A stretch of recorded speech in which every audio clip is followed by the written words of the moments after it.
दोस्तों, आपका स्वागत है स्टडी पॉइंट जैतारन में। आज हम पढ़ेंगे हिंदी व्याकरण का टॉपिक संधि। संधि के अंदर हमने सबसे पहले हम पढ़ेंगे आज स्वर संधि के बारे में। संधि तीन प्रकार की होती है, स्वर, व्यंजन और विसर्ग। सबसे पहला जो पार्ट है स्वर संधि, उसके बारे में पढ़ेंगे। स्वर संधि के बारे में शॉर्ट ट्रिक से पूरी स्वर संधि 5 ही लाइन में इजी ट्रिक से याद करने के लिए हमने एक पहले भी वीडियो बनाया है। आप चाहो तो यूट्यूब पर सर्च करके ये वीडियो देख सकते हो, नहीं तो इस वीडियो के लास्ट में मैं आपको इसका लिंक दूंगा, ये देख सकते हो। ओनली 5 लाइन में पूरी स्वर संधि आसान ट्रिक से इसमें कवर की गई है। और आज हम इसमें पढ़ेंगे दीर्घ संधि। स्वर संधि का जो पहला भाग है दीर्घ संधि, उसके बारे में पढ़ेंगे, वो भी डिटेल में पढ़ेंगे। शॉर्ट ट्रिक के लिए ये वीडियो बना दिया है। आज ये जो वीडियो है ये है डिटेल में पढ़ने के लिए। दीर्घ संधि है संधि, दो वर्णों के मेल से उत्पन्न विकार को संधि कहते हैं। यहाँ विकार का मतलब है कुछ न कुछ परिवर्तन होना। यानी कि जब भी दो वर्णों का मेल होगा, दो वर्णों का जुड़ा होगा, तो उनसे उत्पन्न विकार यानी उनसे जो परिवर्तन उत्पन्न होता है, चेंज होता है, उसी को संधि कहते हैं। यदि परिवर्तन नहीं हो रहा तो उसको संधि नहीं, संयोग कहेंगे। और संधि 3 प्रकार की होती है, स्वर संधि, व्यंजन संधि, विसर्ग संधि। स्वर संधि में दोनों तरफ स्वर होते हैं। व्यंजन संधि में व्यंजन या स्वर और या व्यंजन या व्यंजन दोनों हो सकते हैं। और विसर्ग संधि में विसर्ग के साथ में स्वर या व्यंजन का मिलाप होता है। स्वर संधि के आगे देखते हैं तो स्वर संधि का जो पार्ट्स हैं, स्वर संधि को 5 भागों में बांट रखा है, जिनमें से पहला भाग है वह है दीर्घ संधि। स्वर संधि को 5 भागों में बांट रखा है, दीर्घ संधि, गुण संधि, यण संधि, अयादि संधि, वृद्धि संधि। ये तो इसमें जो पहला भाग आता है वह है दीर्घ संधि। अब दीर्घ संधि में क्या होता है, दीर्घ संधि में अ या आ के बाद में, ये देखो ये दीर्घ संधि के नियम है। दीर्घ संधि के नियम में ये होता है अ या आ के बाद में वापस अ या आ हो तो इन दोनों के स्थान पर दीर्घ रूप आ हो जाएगा। फिर दूसरा है ई या ई के सामने वापस ई या ई हो तो बड़ी ई हो जाएगी, दीर्घ ई हो जाएगी। ऊ या दीर्घ ऊ के बाद में ऊ या वापस दीर्घ ऊ हो तो इन दोनों के स्थान पर दीर्घ ऊ हो जाएगा। री के बाद में री होने पर दीर्घ री होगा। वैसे हिंदी में री का प्रचलन बहुत कम हो गया है, इसके शब्द बहुत कम मिलते हैं हमें। अब इनको एक एक शब्द में हम देखते हैं कि ये कैसे, कहाँ पर अ और अ ये कहाँ पर आएंगे, ई और ऊ ये सारे। तो यदि हम एक लाइन में स्वर दीर्घ संधि को कंप्लीट करना चाहें तो हम ये कहेंगे कि समान स्वर आने पर दीर्घ रूप होता है। यानी कि जब दोनों तरफ एक ही शक्ल के स्वर आए तो हमेशा उनमें फिर उनका दीर्घ रूप बनेगा। जैसे कि यहाँ पर एक शब्द दे रखा है, शब्द ये हमें दे रखा है परमार्थ। अब परमार्थ के अंदर हम देखते हैं परम धन अर्थ। परम के अंदर जो म है, म में ये 2 स्वर हैं। म के अंदर म वर्ण है, व्यंजन है, और अ स्वर मिला हुआ है। तो म के अंदर जो अ है और आगे वाला स्वर वो भी क्या है, अ है। तो अब ये दोनों समान शक्ल के हो गए, सेम समान स्वर हो गए, तो इनका दीर्घ रूप बन जाएगा, आ बन जाएगा। वापस शब्द हम जोड़ते हैं तो शब्द यहाँ पर हम देखो इनको जोड़ते हैं तो वापस क्या बनता है, तो परम और आ की मात्रा म में लग जाएगी और पीछे थ है जैसे कि जैसे, तो इसका जो शब्द निर्माण होता है वो शब्द बनता है परमार्थ। ऐसे कैसे अगला शब्द हम देखते हैं, दूसरा शब्द है देवालय। अब देवालय के अंदर देखो देव धन आलय, व के अंदर व और अ मिला हुआ है और सामने वाला स्वर क्या है, आ है। तो अ और आ मिलकर भी क्या बनाएंगे, दीर्घ रूप बन जाएगा, आ बन जाएगा। व हलंत हो गया था, इसमें से अ बाहर निकाल दिया था, तो अब वापस आ की जो मात्रा है वह व में मिल जाएगी। ये सामने वाला जो वर्ण है वह हलंत है, आधा अक्षर है, तो ये जो स्वर की मात्रा है उसमें मिल जाएगी। यहाँ पर देव के अंदर जो व है उसमें आ की मात्रा मिल गई, तो शब्द हो गया देवालय। ये हमें ध्यान रखना है। अगला हम देखते हैं तथा धन अपि। तथा धन अपि में जो पीछे तथा में जो था है उसके अंदर थ और आ की मात्रा है, तो और आगे जो स्वर है वह है अपि में अ मिला हुआ है, तो आ और अ समान स्वर हो गए तो इन दोनों के स्थान पर आ बनेगा। ये ध्यान रखना, हमें इन दोनों के स्थान पर आ बनेगा। फिर ये तथा में जो थ हलंत है इसके अंदर वापस आ स्वर मिलाएंगे तो वापस शब्द बन जाएगा तथापि। ये हमें ध्यान रखना है। अब अगला जो अपना शब्द लेते हैं हम, जैसे शब्द है रवि धन इंद्र। रवि धन इंद्र। अब रवि के ऊपर ई की मात्रा लग रखी है, छोटे ई की, तो ई और सामने वाले शब्द इंद्र में भी क्या है, ई, तो ई और ई समान स्वर हो गए, तो इनके स्थान पर क्या होगा, इन दोनों के स्थान पर दीर्घ ई आ जाएगा, बड़ी ई आ जाएगी। तो रवि में से रवि के ऊपर जो छोटी ई की मात्रा थी, अब वो क्या हो गई, बड़ी ई की मात्रा लग जाएगी, तो शब्द बन जाएगा वापस रविंदर। रवि धन इंद्र रविंदर, और ई की मात्रा क्या आएगी, दीर्घ आएगी। नेक्स्ट लेते हैं परी धन इक्षा। परीक्षा शब्द बनता है। अब ये देखो परी, परी शब्द के अंदर र के ऊपर ई की मात्रा है, र के ऊपर क्या है, ई की मात्रा है। अब र के ऊपर ई की मात्रा और आगे इक्षा में भी ई है, तो ई और ई मिलकर भी क्या बन गया, दीर्घ ई बन गया। ये हमें ध्यान रखना है, दोनों ई की जगह अब एक ई ही बनेगा दोनों के स्थान पर। अब मूल शब्द जो बचा था पर, और र के ऊपर वापस बड़ी ई की मात्रा लग गई, तो शब्द हो गया परीक्षा। अगला लेते हैं मही धन इंद्र। मही में ह के ऊपर दीर्घ ई की मात्रा है, सामने वाले इंद्र ई है, तो दोनों ई के स्थान पर समान स्वर हो गए, तो अब बड़ी ई आ जाएगी, और वापस जो शब्द बनेगा वो बनेगा महेंद्र। मही धन इंद्र महेंद्र। तो जब दीर्घ रूप हो रहा है, इसी कारण इस संधि को क्या बोलते हैं, दीर्घ संधि बोलते हैं। अगला हमारा शब्द है रजनी धन ईश। रजनी में भी ई की मात्रा बड़ी है और ईश में भी ई की मात्रा बड़ी है, तो अब इन दोनों ई के स्थान पर दीर्घ ई बन जाएगी, और शब्द क्या हो गया, रजनीश हो गया।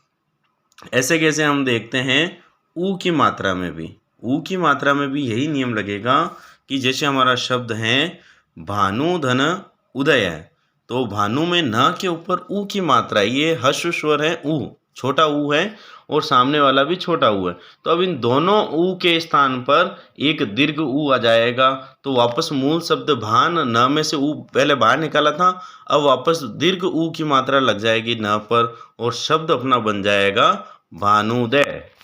ऐसे कैसे देखते हैं हम यहाँ पे, लघु धन उर्मी।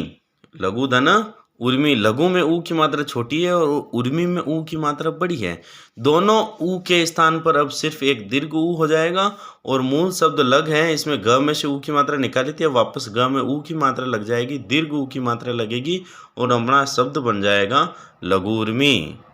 ऐसे कैसे अगला देखते हैं वधु धन उक्ति। अब वधु में ऊ की मात्रा बड़ी है और उक्ति में ऊ की मात्रा छोटी है, लेकिन समान स्वर हो गए ऊ और ऊ, तो अब इन दोनों के स्थान पर दीर्घ ऊ आ जाएगा, और दीर्घ ऊ आएगा, और वधु में से हमने ऊ बाहर निकाला था पहले, तो अब इस ऊ, ये ध के ऊपर ऊ लग जाएगी, दीर्घ ऊ की मात्रा, सब बन जाएगा वधुक्ति। ऐसे कैसे शब्द लेते हैं हम अगला कि चमू धन ऊर्जा। चमूर्जा, तो अब इसमें देखो चमू में, चमू यानी सेना होता है, म के ऊपर दीर्घ ऊ की मात्रा है, और ऊर्जा में भी दीर्घ ऊ है, तो दोनों दीर्घ ऊ मिलकर भी क्या बनेंगे, एक दीर्घ ऊ बन जाएंगे, तो वापस चम शब्द के पीछे वापस ऊ की मात्रा लगेगी, और शब्द हो जाएगा हमारा चमूर्जा। ऐसे के ऐसे री में देखते हैं, री के अंदर शब्द हमारा है पितृधन ऋण। यहाँ देखो त के नीचे ये जो गोला बना रखा है लाल पेन से, त के नीचे री की मात्रा है, तो री की मात्रा और आगे भी री है, तो इधर भी री और इधर भी री है, तो दोनों तरफ री होने के कारण, दोनों तरफ री होने के कारण इन दोनों के स्थान पर क्या होगा, एक री बन जाएगा, उसको बोलेंगे दीर्घ री। तो इस दीर्घ री की मात्रा वापस इस त पर लगेगी, कहाँ पर लगेगी, त पर लगेगी, तो हमारा शब्द बनेगा पितृण। वापस इधर भी देखो मातृधन ऋण, तो त के नीचे री की मात्रा त और री है, और आगे भी री है, तो दोनों री के स्थान पर क्या होगा, एक री बन जाएगा, दोनों री के स्थान पर क्या होगा, एक री बनेगा। तो अब ये रीज हैं, वो आगे वाले त के ऊपर री की मात्रा लगेगी, और अपना शब्द निर्माण होगा, वो होगा मातृण। ये हमारे दीर्घ संधि के सारे नियम हो गए।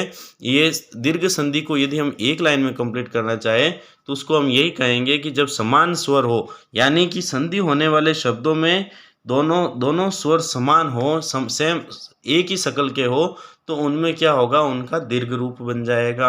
अब हम इसके कुछ उदाहरण देख लेते हैं।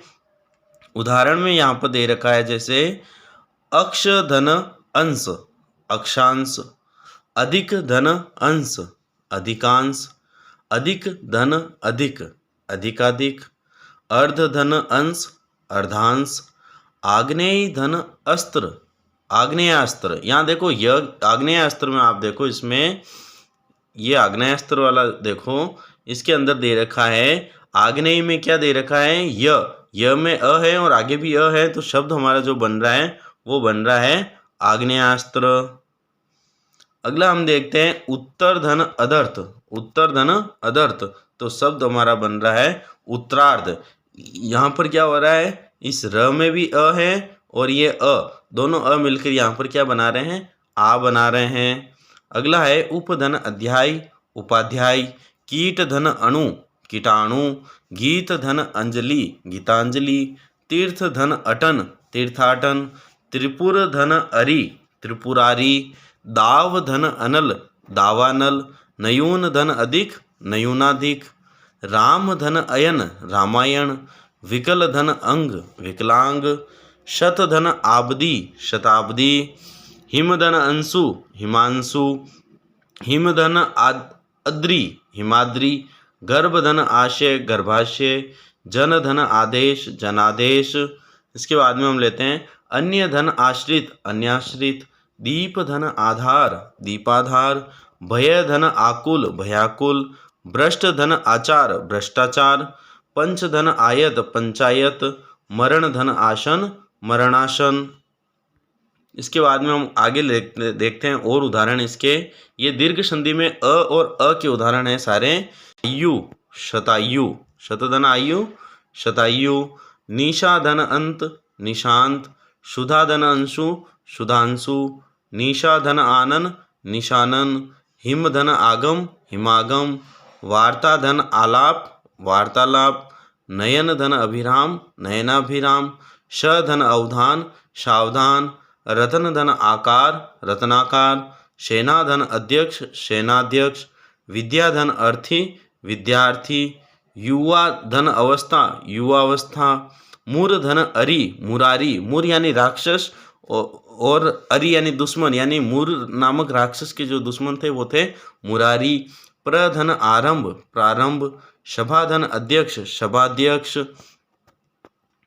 और देखो आगे इसमें कृपाधन आकांक्षी, कृपाकांक्षी, हिमधन आलय, हिमालय, रचनाधन अवली, रचनावली, स्वर्गधन आरोहण, स्वर्गारोहण, महाधन आशय, महाशय, प्रेक्षाधन आगार, प्रेक्षागार, दयाधन आनंद, दयानंद, चरण धन अमृत, चरणामृत, सत्यधन आग्रह, सत्याग्रह, कुश धन आसन, कुशासन, राम धन अनुज, रामानुज, गीता धन अंजलि, गीतांजलि, सूर्य धन अस्त, सूर्यास्त, और श्रद्धा धन अंजलि, श्रद्धांजलि, छात्र धन आवास, छात्रावास, द्वारका धन अधीश, द्वारकाधीश, माया धन आचरण, मायाचरण। ये तो अ के उदाहरण थे। अब ऐसे कैसे ई के उदाहरण हम देखते हैं। अभिधन इष्ट, अभिधन इष्ट, दोनों ई की जगह दीर्घ ई हो गई और शब्द बन गया अभिष्ट। गिरिधन इंद्र, गिरिंद्र, अधिधन ईन, अधीन। यहाँ क्या हो रहा है, दोनों ई के स्थान पर दीर्घ ई हो रही है। हरिधन ईश, हरीश, अभिधन इप्सा, अभिप्सा, अधिधन इक्षक, अधीक्षक, अतिधन ईत, अतीत, कविधन इंद्र, कविंद्र, प्रतिधन इक, प्रतीक, कपिधन ईश, कपीश, परिधन इक्षक, परीक्षक, वारीधन ईश, वारीश, लक्ष्मीधन इच्छा, लक्ष्मीच्छा, फणिधन इंद्र, फणींद्र, श्रीधन इंद्र, श्रींद्र, नारीधन ईश्वर, नारीश्वर, जानकी धन ईश, जानकीश, नदी धन ईश, नदीश, महती धन इच्छा, महतीच्छा, सची धन इंद्र, सचिंद्र, नदी धन ईश्वर, नदीश्वर, श्री धन ईश, श्रीश, सती धन ईश, सतीश। और हम इसके कुछ उदाहरण देखते हैं ई की मात्रा। अब हम देखते हैं ऊ की मात्रा के कुछ उदाहरण। तो ऊ की दीर्घ संधि जहाँ जहाँ होती है उसके उदाहरण देखते हैं। अनुधन उदित, अनुदित। यहाँ पर क्या हो रहा है, दोनों ऊ की जगह क्या हो गया, एक दीर्घ ई ऊ हो गया, दीर्घ ऊ। कटुधन उक्ति, कटुक्ति। गुरुधन उपदेश, गुरुपदेश। भानुधन उदय, भानुदय। मंजूधन ऊषा मंजूषा, मधुधन उत्सव मधुत्सव, लघुधन उत्तम लघुत्तम, वधूधन उदय वधुदय, शुधन उक्ति शुक्ति, लघुधन उर्मी लघुर्मी, सिंधुधन उर्मी सिंधुर्मी, चमूधन उत्साह चमुत्साह, भूधन ऊपरी भूपरी, वधूधन उक्ति वधुक्ति, शर्युधन ऊर्मी शर्युर्मी, भूधन उधर्व भूधर्व, भूधन उष्मा भूष्मा, वधूधन उल्लास वधुल्लास। ये दीर्घ संधि के उदाहरण थे, जो मोस्ट इंपॉर्टेंट उदाहरण थे, एग्जाम में पूछे जाते हैं। इसके अलावा यदि आपको स्वर संधि के सारी ट्रिक्स देखनी है या 5 लाइन में यदि आपको पूरी स्वर संधि कंप्लीट करनी है तो इसके लिए भी हमने एक वीडियो बनाया, आप प्लेलिस्ट में जाकर देख सकते हो। और ये वीडियो आपको अच्छा लगा हो तो इसको लाइक शेयर और सब्सक्राइब जरूर करें। Thank you for watching.